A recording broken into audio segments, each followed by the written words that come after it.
present is horrible. The future looks bleak. Remember our childhood to get us through the week. We're getting re-enthused. Back to the past and the things we used. We all know that our pasts were great, escaping the things that today we hate. Getting re-enthused, getting re-enthused, getting re-enthused, getting re-enthused. It's Boxing Day, and yes, it is Corny. This is a video involving a boxing game. It is one of my favourite boxing games though, and it's an arcade one, and it's mostly an arcade one because I am useless at almost every single kind of simulation game. Doesn't matter what the sport is, but especially boxing games. Now also, this video doesn't have a script, so expect the usual high amount of ums, ahs and etc. So getting on. So the boxing game, as you can probably see on the video, is Ready to Rumble Boxing, which is a game from Midway, and was one of the primary reasons that I really loved the Dreamcast. It was the first machine I owned it on. Indeed, this version playing now is the Dreamcast version. It was a much more laid-back boxing game, whereas previously they've kind of all been just slogfest. You know, I like possibly the NES games, which were more cartoony, but this was a genuinely fun game to play. It's got larger-than-life characters, some interesting dialogue, and some and crazy special moves, which is what you want from a fighting game, really. But Ready to Rumble is it's a game that's been built to be fun immediately. It's very simple. There's a few moves, heavy and hard hits. The boxers come in slightly different variants, like light and medium. The light ones are faster, but they don't do as much damage. The heavy ones, obviously, by contrast, are slower and they do more damage. And it works really as a really easy piece of strategy in the ring. If you're light boxer and you're going up against a heavy boxer, then you know that you need to get in quick, hit a couple of times and then get out before they can do one of their hits, and you've got the time to do that.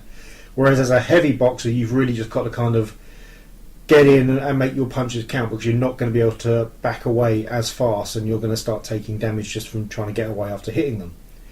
Now as we start a game, there's a couple of different modes there. The arcade mode is literally the mode that was taken out of the arcades, and it's the usual beat a boxer, go on to the next one kind of thing until you've beaten the last guy. But they've also added this other mode where you can kind of, it's almost like a training manager mode, where you can take your boxer, you can train them up, you can make them better and then move up the ranks that way. We're going to try on the Dreamcast the arcade mode first of all. I haven't played this game in quite a while, which is, yes, an excuse immediately, and you're definitely going to see why there's that excuse immediately, as I do not do well.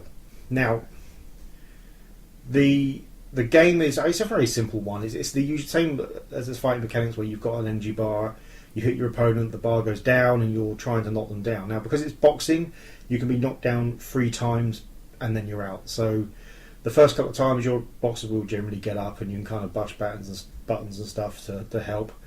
And in fact, if you're the person still standing, your health will also go up slightly as well. But on the 3rd time of going down, that's it. It's a knockout and it's game over. There's a couple of extra things in there. If you manage to get a really solid hit on a guy, then you'll see at the bottom it will kind of build up to the word Rumble.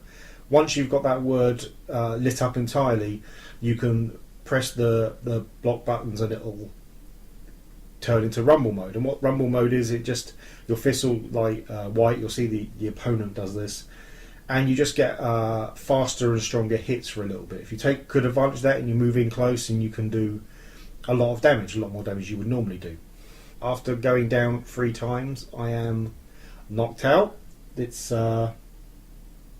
slightly embarrassing, but we'll move across to the N64 and we'll try out the other mode of play.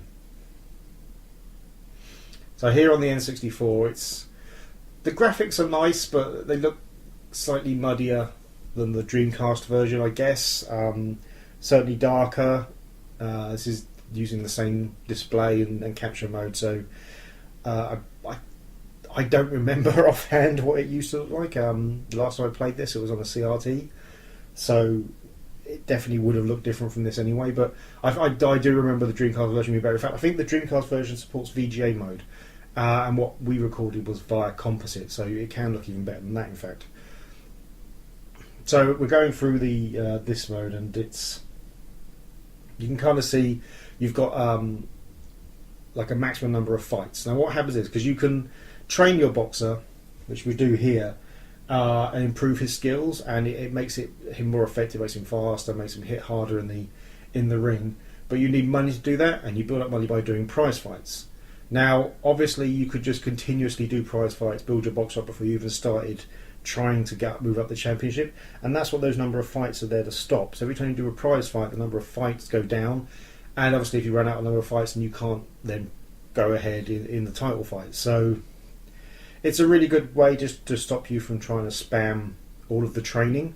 Once you've done a couple of prize fights and you've trained your boxer up some, then you need to start doing the title fights. The title fights really do then kind of work more like the arcade mode, where you really are just trying to beat the opponents and move up the rankings to the top rank.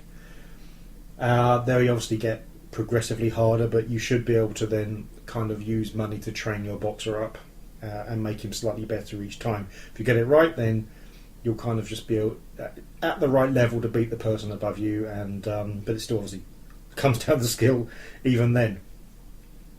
So there was a sequel, which is Red Rebel Round 2, which I've got here. I've only ever played it on the N64. I wasn't a fan of it. It doesn't have the same flow and the same feel as the first one. The first one was really, you could really felt like you were moving around, like you were connected to the boxer, and you could throw punches fluidly, you could move around fluidly, and you don't get that from the second one. The second one feels really sluggish no matter who you're playing as.